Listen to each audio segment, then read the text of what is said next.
19 मार्च 2026 Gokuldham society में चारों तरफ खुशियां थी क्योंकि आज से नवरात्रि शुरू होने वाली थी। तो सभी गोकुलधाम वासी खुशी से झूम रहे थे, लेकिन उन्हें कहाँ पता था कि उनकी ये खुशी बस कुछ ही दिन के लिए है। दरअसल अब्दुल को ना अभी अभी पता चला है कि गोकुलधाम के पास जो बंद पड़ा खंडर है ना, वहाँ से कुछ लोगों को अजीब अजीब आवाजें आ रही है। और हाँ, कुछ लोगों का यहाँ तक कहना था कि उस पुराने खंडर से एक औरत निकलती है और किसी भी पुरुष को अपने प्यार के जाल में फंसाकर उसे मार देती है। खैर, इधर गोकुलधाम सोसाइटी में शाम का वक्त था।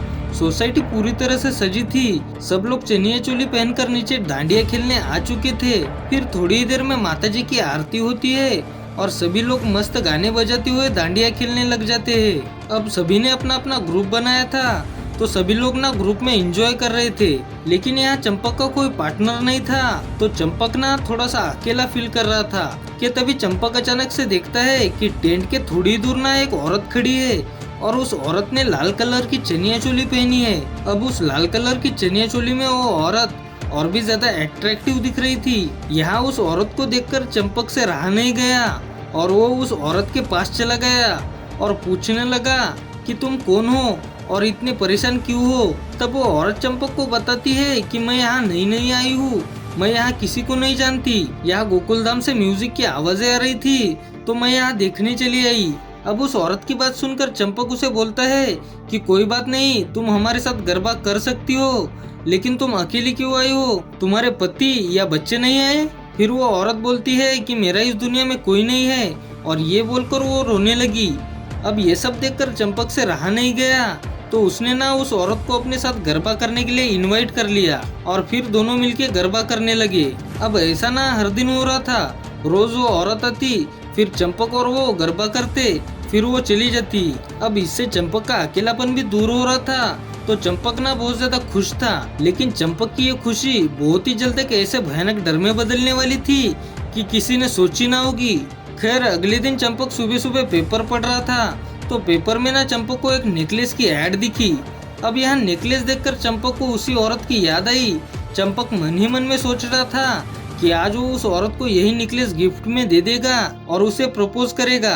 कि तभी वहाँ पर जेठालाल आ जाते हैं। जेठालाल बापूजी को बोलते कि बापूजी क्या हुआ, आज आप बहुत ज्यादा खुश लग रहे हो, क्या बात क्या है? तब चंपक बोलता है कि अरे कुछ नहीं जेठिया, बस ऐसे ही खुश हूँ। और ये बोलकर दोनों चाय नाश्ता करने बैठ जाते हैं। अब चंपक मन ही मन में उस नेकलेस गिफ्ट के बारे में सोच रहा था, लेकिन चंपक के पास उतने पैसे नहीं थे। तभी चंपक जेठालाल से बोलते कि जेठिया, मुझे 1 लाख रुपए मिल सकते हैं। अब बापूजी के मुंह से 1 लाख रुपए की बात सुनकर जेठालाल शॉक हो जाता है और बोलता है कि बापूजी मैं पैसे तो दे दूंगा, लेकिन आपको इतने सारे पैसों का क्या काम पड़ गया? तब चंपक गुस्से से बोलता है कि वो सब मैं तुझे अभी नहीं बता सकता, अगर तुझे पैसे नहीं देने हो तो कोई बात नहीं। ये बोलकर चंपक वहाँ से उठकर अपने कमरे में चला जाता है। फिर थोड़ी ही देर में जेठालाल दुकान चला जाता है और दुकान से 1 लाख रुपए लेकर भागा क्या तो घर भिजवा देता है। लेकिन यहाँ जेठालाल की एक बात समझ में नहीं आ रही थी कि बापूजी को अचानक इतने सारे पैसों की क्या जरूरत पड़ गई होगी। ये सोच ही रहा था कि तभी जेठालाल का फोन बजता है और कॉल आता है मेहता साहब का। अब जेठालाल जो हुआ सब मेहता साहब को बता देते हैं। अब जेठालाल की बात सुनकर मेहता साहब जेठालाल को एक आइडिया देते हैं कि आज रात हम चाचा जी के ऊपर नजर रखेंगे और फिर देखते हैं कि आगे क्या करना है। यह बोलकर मेहता साहब फोन रख देते हैं। आज नवरात्रि का आखिरी दिन था और जेठालाल को बापूजी के ऊपर नजर रखनी थी, तो जेठालाल ना जल्दी जल्दी घर चला जाता है और खाना वाना खाकर सोसाइटी कंपाउंड में आ जाता है।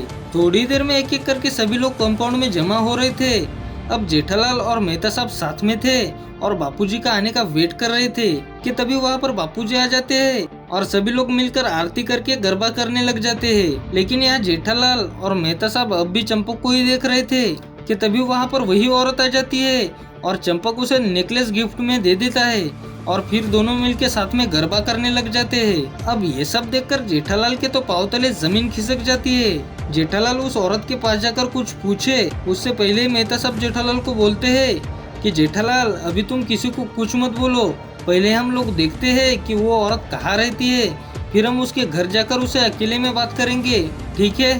तब जेठालाल भी मेहता साहब को ठीक है बोल देता है और फिर थोड़ी देर में गरबा करने का प्रोग्राम खत्म हो चुका था तो सभी लोग ना अपने अपने घर जा चुके थे। वो औरत भी सोसाइटी के बाहर निकल चुकी थी और उसी औरत के पीछे पीछे चंपक भी सोसाइटी के बाहर जा रहा था। वो औरत चंपक को अपने साथ उसी खंडर की ओर ले जा रही थी और ये सब जेठालाल और मेहता साहब पीछे से देख रहे थे।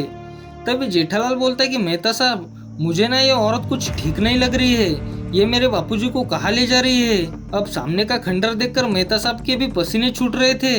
तभी वो लोग उस खंडर में एंटर करते हैं। खंडर में जाते ही जेठालाल और मेहता साहब को उस औरत में कुछ फर्क दिखने लगता है। पहले उस औरत ने चनिया चोली पहनी थी और अभी वो औरत एकदम सफेद साड़ी में दिख रही थी। ये सब देखकर जेठालाल की तो दुनिया हिल गई। जेठालाल से रहा नहीं गया तो उसने बापूजी को जोर से एक आवाज दी। जेठालाल की आवाज सुनकर चंपक और वो औरत दोनों पीछे मुड़े, लेकिन अब जो जेठालाल ने देखा ना, वो देखकर किसी के भी होश उड़ जाए। चंपक तो वैसे ही था, लेकिन उस औरत का चेहरा पहले जैसा सुंदर नहीं था।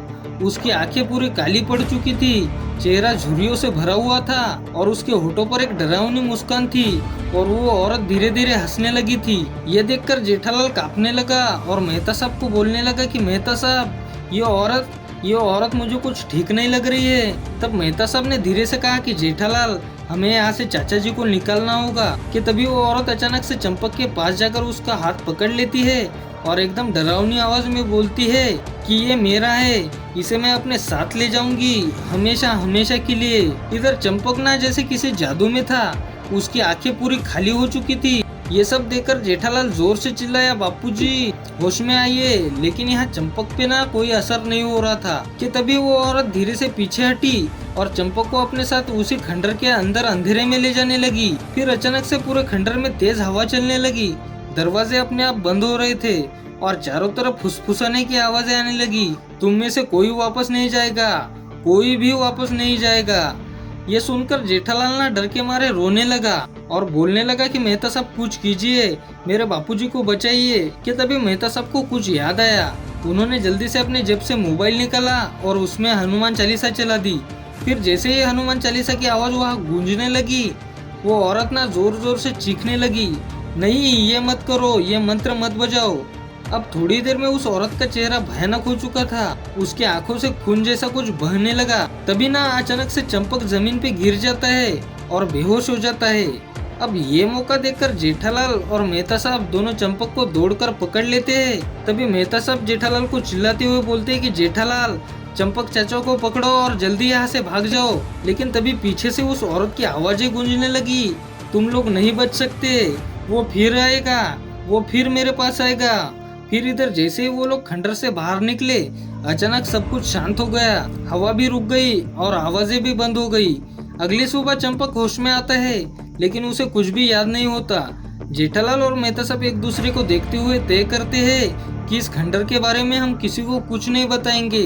लेकिन अब उस रात के बाद गोकुलधाम में कई लोगों ने वही सफेद साड़ी वाली औरत को घूमते हुए देखा, लेकिन इस बार वो अकेली नहीं थी, उसके साथ एक बूढ़ा आदमी भी था जो बिल्कुल चंपक जैसे दिख रहा था। तो दोस्तों आगे क्या होगा, क्या जेठालाल और मेहता साहब उस भूतिया औरत से चंपक को बचा पाएंगे? अब ये देखने के लिए आप सब्सक्राइब कर लो। और हाँ, अगर आपके पास भी कोई स्टोरी हो तो नीचे कमेंट में जरूर बताना, मैं आपकी स्टोरी पर वीडियो बनाऊंगा। Thank you.